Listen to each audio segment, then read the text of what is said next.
The finals had an interesting few months since its launch where it blew up initially and then cooled off rather quickly, but with Season 2's launch today, it was poised to change all of that, adding in a ton of new content, made some new key changes, and more that improved the quality of life and the gameplay itself. So today we're breaking down what you need to know about Season 2, so drop your thoughts down below, do me a huge favor and drop a like if you enjoy the finals or you enjoy the diversified content, and of course subscribe for more. Finally, check out my friends over at Gamer Advantage for the best blue light glasses on the market with code ESPRESSO, but more on that a little later. For now, let's talk about this update for Season 2 of the finals. So the key marquee items, you of course have new weaponry, a new map, new equipment, new contracts, stuff like that.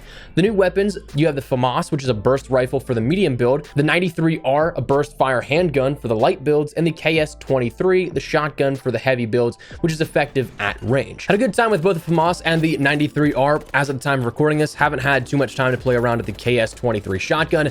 Don't know how much I will play of that though, because I'm not much of a heavy build whenever it comes to this. I had a ton of fun with the 93R just because I love light builds. I love that speed and that agility that you have as a light player, but at the same time, obviously, you have that trade-off of the health differences. But those weapons were introduced here. We'll talk about those more in a second when we get to the overall thoughts of the season, but we have the new map of Horizon, which is a new 8-bit digital world. Totally honest, played a few hours. I didn't get it once in rotation. Might be my bad luck, might be actually a skewed rotation, but it is something that was added in. There was some early gameplay footage out there of those that ended up playing Season 2 early, but you'll also probably encounter this whenever you jump in altogether. We've got a new mode, finally, of a mode called Power Shift, which is basically the struggle back and forth of tug of war to secure the platform where you have to have players on top of it, kind of like a roaming hardpoint. But this mode gets incredibly hectic, but it's a lot of fun. A bit more casual of a mode, I think, compared to what we've seen previously. So a nice introduction and welcome one to me, that is, with Season 2. New equipment, we have the Dematerializer, the Gateway, the Anti-Gravity Cube, and the Data Reshaper. The Dematerializer is a medium build item that temporarily erases walls, floors, and other physical items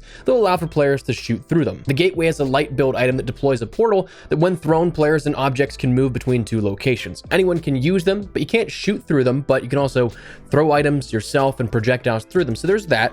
The Anti-Gravity Cube is a heavy item that allows you to manipulate gravity, can be useful to traverse the world, and the Data Reshaper is a gadget for medium builds that allows you to reform other items into entirely different objects. So you can change those dangerous sentries or something like that into, just say, plants.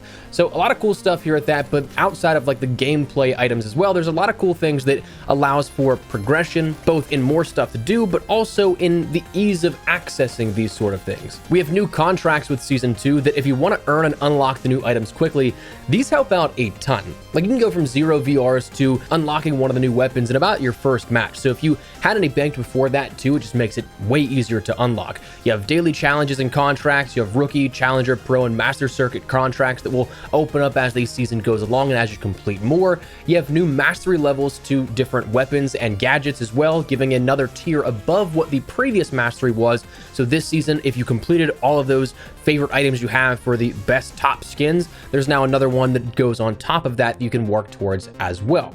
You have a new battle pass and cosmetics that come along with that kind of stuff. I don't really like to focus too much on battle passes, but like for those that are interested in it, that is available there as well. Private matches are now a thing here within the finals for the first time, which is definitely nice, but at the same time, personally, I still think it's unfortunate that you need 6 players to start that. So from a developmental perspective, I get it, but from a solo player perspective and somebody who just wants to get good screenshots from time to time for thumbnails on the map of my choosing without having to fight the rotation or the luck of the draw, bummed out about that one personally, but those are available for those that are interested in private matches. And finally, ranked is getting a rework in how it's handled. That and all kinds of different patch notes and adjustments that we won't go too far into, but I'll have scrolling on screen for you guys and the link below to the full patch notes if you're at all interested. But that's the sort of marquee items out of Season 2. And of course, the storyline and narrative here for Season 2 is a hacker group took control of the finals, so the game within the game now goes a bit more digital and the simulation is a little glitchy. But overall, when it comes to the gameplay itself and Season 2 here as of this, honestly, I had a blast. Now, truth be told, I haven't played the finals since about mid-season of Season 1 here, so perhaps I've just been off a little while. Maybe it's just that gaming in moderation that has made coming back a bit more enjoyable, but the flow felt great again, and it felt good to be back on the game. I will say the one thing that I was surprised by, and this is very possible that either one could have been fixed out already and I missed it before, or two, it might have just been my own system and an issue like my own side of things here, but I swear Steam's configs, or the game itself, one of the two, fixed controller support with the game. I usually play on mouse and keys with this game, but something compelled me to be like, okay, let's test to see if this issue I had months ago, if this is fixed out now at this point, because controller would be like really wonky where it would try and override my controller with a mouse and key input. But anyways, that was not the case anymore, so definitely nice. Again, it's very possible it could have been my own system, very possible that it could have been something wrong with the game. I don't know. Maybe I didn't have something set up properly, but the game did feel a lot more fluid on controller than I remember, which is definitely nice. And again, even with recently that sort of aim assist nerf that we ended up getting here a couple of months back, that's something you notice, but it's still very manageable. Anyways, I love seeing the game now thriving once again. As of noting, as of recording during the week, during standard work hours, the game has hit its 24-hour peak player numbers, and frankly, it's peaked since February 3rd, so over a month in peak player numbers, and it should be poised to go up even more this weekend, now that people are going to start getting off for the weekend, now that people are going to be able to jump in and play the new content. So it's nice to see that player count going up, and it's nice to see because I think the game deserves it. I said it from the very beginning that I think the only thing that I was worried about with this game was the repetitive nature and the sort of limitation in how you played the game as a result. Only 2 main modes at launch, maybe 1, I forget off the top of my head. So you had a very like niche subset of what these game modes would be really appealing to players to come over, match over, day over, week, and so on. That when you mix that in with 90-day seasons, it was a lot of stuff that unless you were really about that grind, you really wanted to do everything,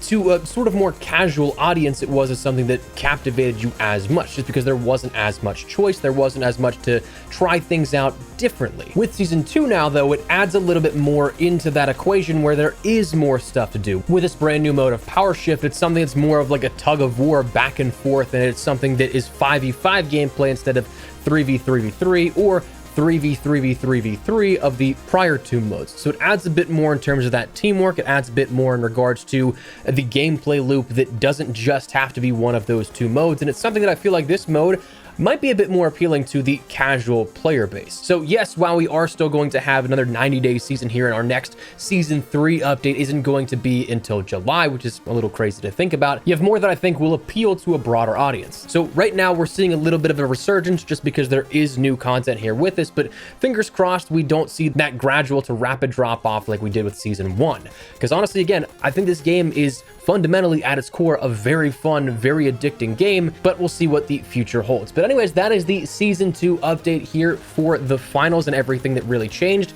and what you should know about it. So honestly, I'd recommend jumping in if you guys have not played the finals at all recently. It is still a very fun game. The new mode, the new weapons, all that kind of stuff is at least worth checking out. So jump in, try it out for yourself, but let me know your thoughts down below. Before we wrap everything up, make sure to check out my friends over at Gamer Advantage for what I firmly believe are the best blue light glasses on the market. I've worked with these guys for 3 years now, which is crazy, and I cannot recommend them enough. The most lightweight, comfortable, and durable frames out there as far as I've used, and I definitely think they've helped my daily productivity. Full transparency, they're a bit more of an investment, but I think your vision is absolutely worth investing into, especially if you're like me, looking at a monitor, phone, or gaming for a good chunk of the day. So if you guys would like to learn more, at the very least, I'd recommend checking out their website where they can better break down the science and all the specifics of their product way better than I could, but what I can personally say, I'd highly recommend them. So if you guys would like to learn more, check the link below. And if you'd like to pick something up for yourself, use code Espresso to get 10% off your entire order. But for now, that's what we're gonna call it. Drop your thoughts down below, drop a like if you enjoyed the video, and of course, subscribe for more content in the FPS space here, COD, the finals, Gray Zone Warfare, all kinds of stuff. We'll have you covered here on the channel, but love to have you in the community. For now, thanks so much for watching. My name is Espresso. I'll see you later. Take care and peace.